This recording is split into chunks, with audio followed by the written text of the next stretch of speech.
Hello everyone, this is Pankaj Kewat from Bermo Bokaro Jharkhand. और मैं आप सभी के बीच CMR 2017 की जितने भी रेगुलेशन हैं वो सभी डिस्कस करने वाले या फिर रिवाइज करने के लिए आप सभी के बीच आया हूँ। तो चलिए चलते हैं। सबसे पहले कोल माइंस रेगुलेशन आखिर बनाते क्यों हैं, क्या इसकी ज़रूरत है। तो मैं ये बताना चाहूँगा, आप किसी भी क्षेत्र में काम करते हैं या फिर किसी भी उद्योग इंडस्ट्री या फिर घरेलू काम भी करते हैं तो आप पहले उनमें नियम बनाते हैं। नियम इसलिए बनाते हैं ताकि बाकायदा रूप से सही तरीके से काम चल सके या फिर हो सके। तो उसी तरह कोल माइंस रेगुलेशन भी एक प्रकार का नियम है जो कि जितने भी कोल माइंस के माइंस हैं वो उस पर एक सही तरीके से, एक प्रॉपर तरीके से खनन करने के लिए रेगुलेशन बनाई गई है। तो सबसे पहले कोल माइंस रेगुलेशन 2017 स्टार्टिंग से मैं बताना चाहूँगा। ये जो हम लोग पढ़ते हैं coal mines regulation 2017, first of all ये 2017 में पारित हुआ है, तब जाके ये रेगुलेशन हम लोग फॉलो किए हैं। लेकिन इससे पूर्व भी हमारा कोल माइंस रेगुलेशन था जो कि 1957 में पारित या फिर लागू किया गया था। तो चलिए अब चलते हैं कोल माइंस रेगुलेशन के बारे में थोड़ी बहुत बातें करने के लिए। तो कोल माइंस रेगुलेशन 2017 ये पारित हुआ 27 नवंबर 2017।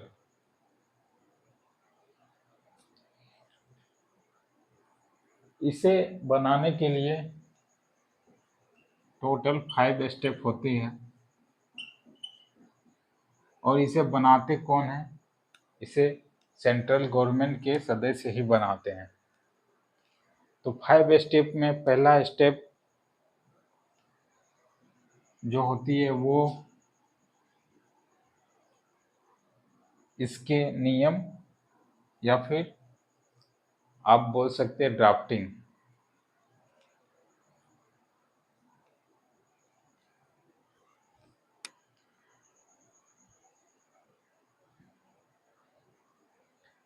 फाइव स्टेप में पहला स्टेप जो होता है वो सेंट्रल गवर्नमेंट यानी कि सेंट्रल गवर्नमेंट के ministry of labour and employment के सदस्य या फिर इनके ऑफिसर नियम को बनाते हैं। फिर इसे सेक्शन 12 के कमेटी के पास भेजा जाता है जो कि माइंस एक्ट 1952 में आधारित है। सेकेंड इसे कमेटी के पास भेजा जाता है। कमेटी क्या करती है? इसे ड्राफ्टिंग करती है, यानी कि चेक या संशोधन करती है, या फिर कुछ गलतियां या खामियां हो तो उस पर सुधार करके ये करेक्शन करती है सेक्शन 12 के कमेटी। सेक्शन 12 में बहुत सारी हमें जानकारियाँ या फिर बहुत सारे जो मेंबर्स होते हैं उनके बारे में पढ़ना होता है आगे। ये हम आगे चल के देखेंगे सेक्शन 12 की कमेटी, इसमें कौन कौन कमेटी होते हैं, क्या क्या वर्क है और कितने दिन का टेन्योर है, क्या कार्यकाल है, ये सब हम लोग आगे जब माइंस एक्ट में आएंगे तब देखेंगे। फिर सेक्शन 12 क्या करती है? इसे दोबारा पार्लियामेंट में भेजती है। पार्लियामेंट में अगर कोई ऑब्जेक्शन या फिर सजेशन देना हो तो वह संशोधन या फिर करेक्शन कर सकते हैं। फिर ये पब्लिश होती है। पब्लिश होने में इसे शायद 30 डेज का वर्किंग रहता है।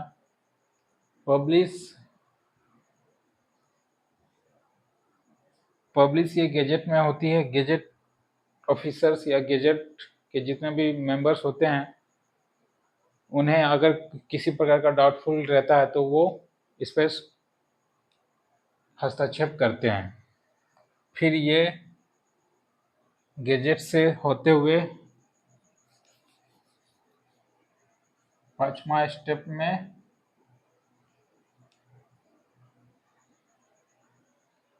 सब चीज ओके होते हुए बोथ ऑफ हाउस यानी कि पार्लियामेंट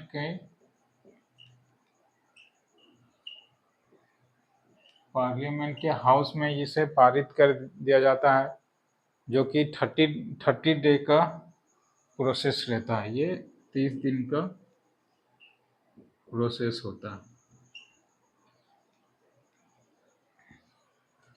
ये हमारा कोल माइंस के बारे में थोड़ी बहुत जानकारी।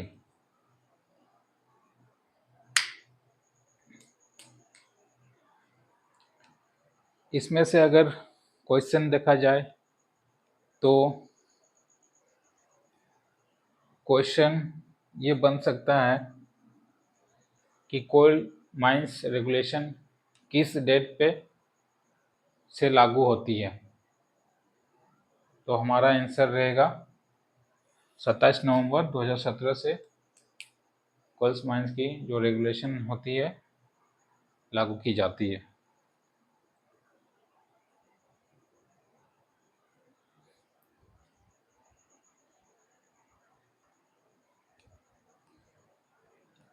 इसमें एक और क्वेश्चन बन सकता है कि सेंट्रल गवर्नमेंट जो कानून बनाती है या फिर लॉ बनाती है वो किस सेक्शन के तहत बनाती है। तो ये सेक्शंस 57 के पावर के तहत बनाई जाती है।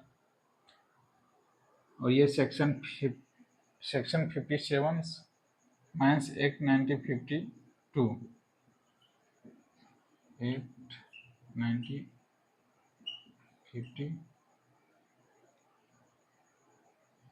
1952 के तहत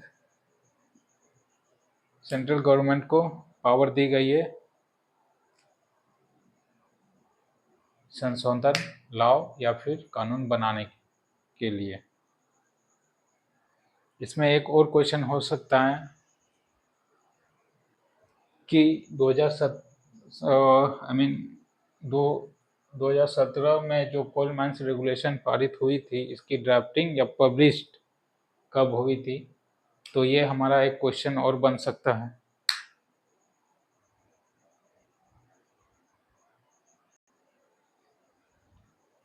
तो आंसर है हमारा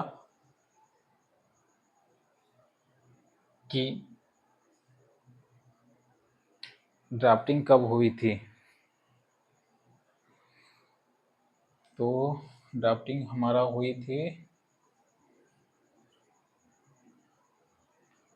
20 अक्टूबर 2011।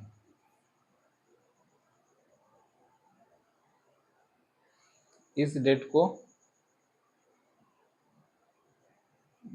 डिस्ट्रीब्यूशन या फिर पब्लिकेशन अब बोल सकते हैं कि कोल माइंस रेगुलेशन 2017 की पब्लिश या फिर पब्लिकेशन या ड्राफ्टिंग या डिस्ट्रीब्यूशन कब किस डेट पे हुई थी। तो 20 अक्टूबर 2011।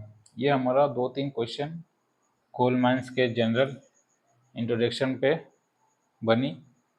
इसे आप लोग नोटिस या फिर याद करके रखिएगा, में भी क्वेश्चन पूछा जा सकता है।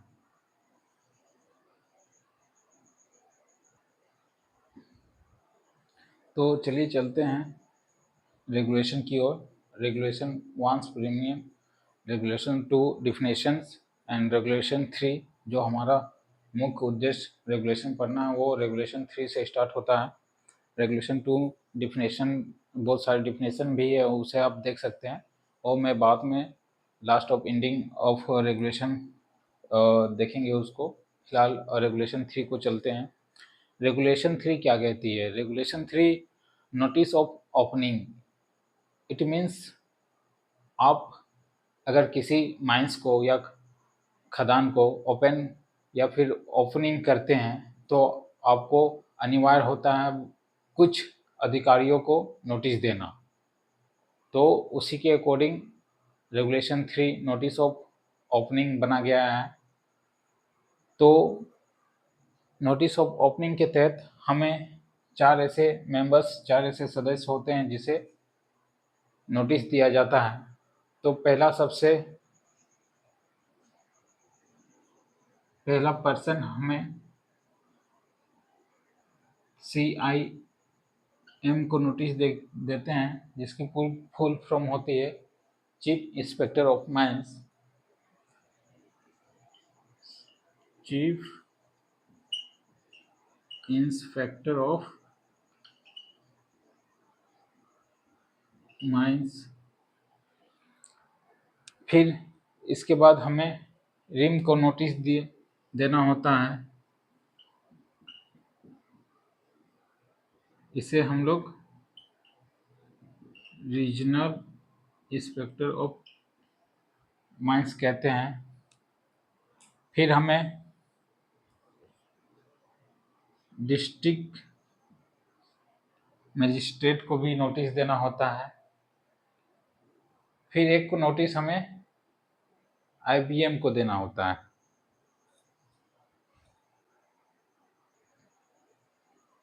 तो जो फोर्थ नोटिस होती है वो IBM को देना होता है। IBM, इसकी full form I think Indian bureau of mines होती है। ये चार ऐसे पर्सन होते हैं जिन्हें हमें नोटिस ऑफ ओपनिंग रेगुलेशन 3 के अकॉर्डिंग दिया जाता है। अगर हम किसी कार्य को या किसी को नोटिस देते हैं तो एक फॉर्मल तरीके से दिया जाता है, फॉर्मल तरीके से देते हैं, और वो फॉर्मल तरीका इसमें भी आती है, और वो फॉर्मल तरीका फॉर्म 1 के ए के तहत दिया जाता है। तो नोटिस ऑफ ओपनिंग हम फॉर्म, मैं इधर लिख देता हूँ,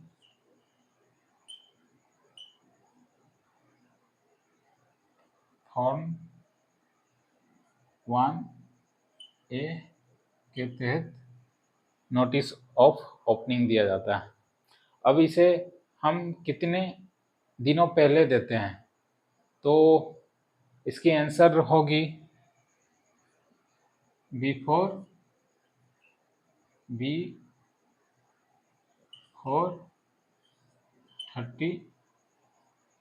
डेज या फिर 1 मंथ।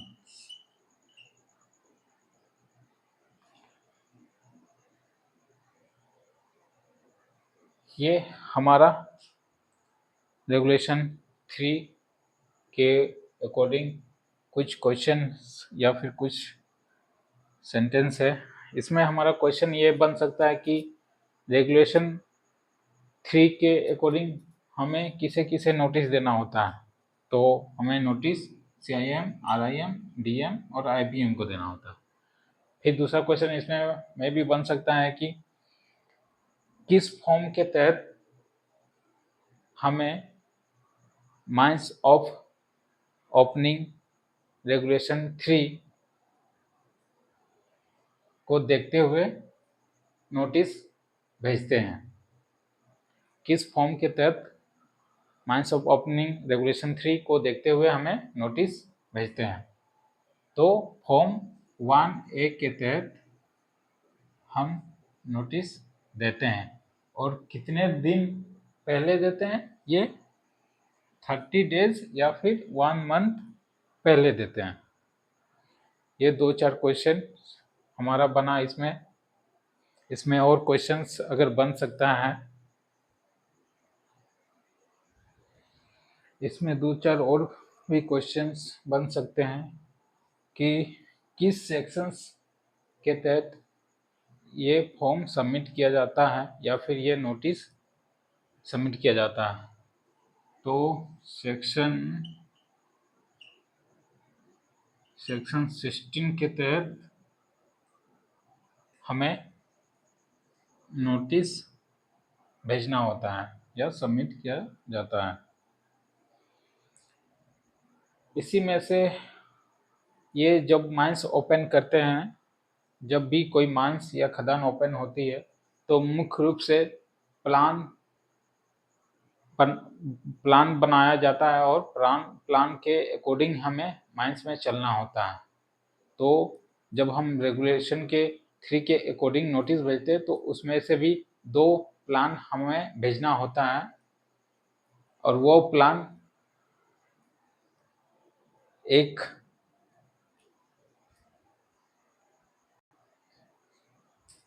तो जो प्लान होती है वो सरफेस प्लान होती है, जो कि रेगुलेशन 65 में यहाँ लिख देता हूँ।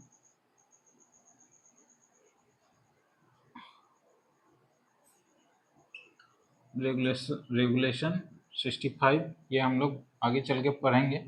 इसी के तहत सरफेस प्लान बनती है और एक सेफ्टी मैनेजमेंट प्लान, इसका फुल फॉर्म होता है सेफ्टी मैनेजमेंट प्लान। ये रेगुलेशन 104 यानी कि 104 के तहत बनती है। फिर इसमें नेक्स्ट क्वेश्चन आता है, ये जो नोटिस हम लोग भेजते हैं, नोटिस ऑफ ओपनिंग, ये किसके थ्रू से जाता है? तो इसका आंसर आएगा owner of the mines, agent of the mines या फिर manager of the mines. Owner, agent, manager की रिस्पॉन्सिबिलिटी होती है कि नोटिस ऑफ ओपनिंग रेगुलेशन 3 के अकॉर्डिंग सेक्शन हमारा सेक्शन मैंने लिखा या नहीं देख लेता हूँ। सेक्शन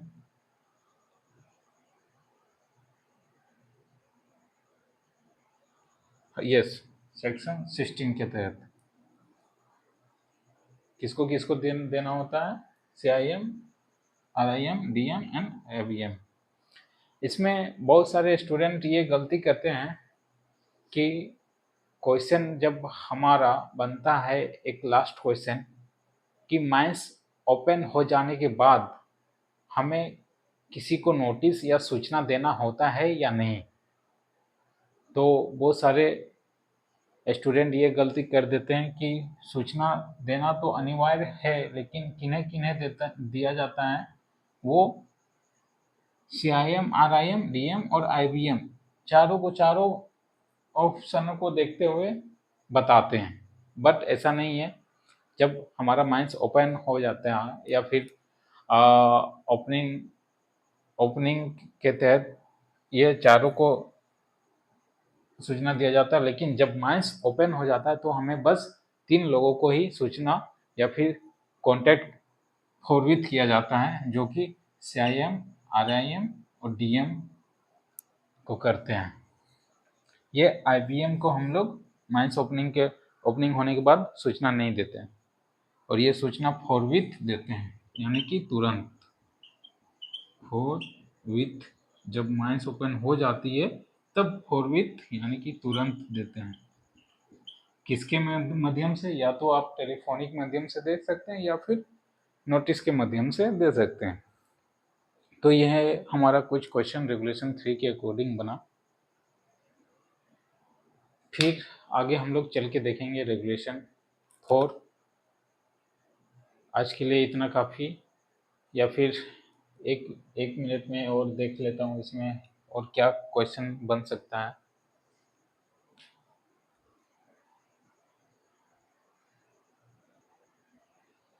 हाँ, इसमें हमारा एक क्वेश्चन और बनता है, जब कोई माइंस, सपोज डैट ये माइंस है, हमारा ओपन कास्ट माइंस है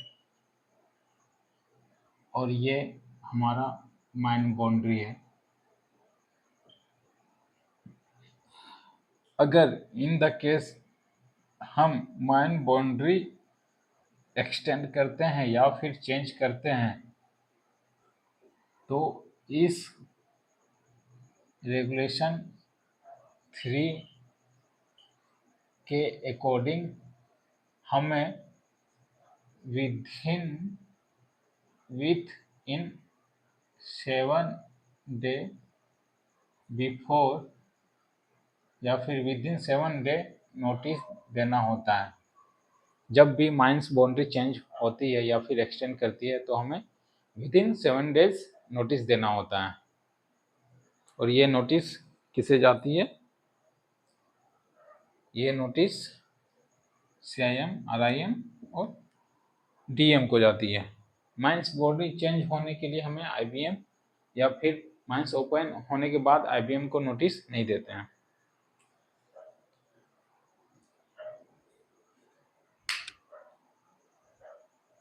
तो आई थिंक रेगुलेशन 3 से हमारा 4-5 क्वेश्चन या जितने क्वेश्चन बनते हैं ये सारे हो चुके हैं।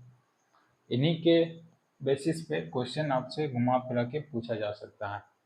तो नेक्स्ट वीडियो हमारा रेगुलेशन 4 रहेगा। आज के लिए इतना काफ़ी। बहुत बहुत धन्यवाद। Thank you.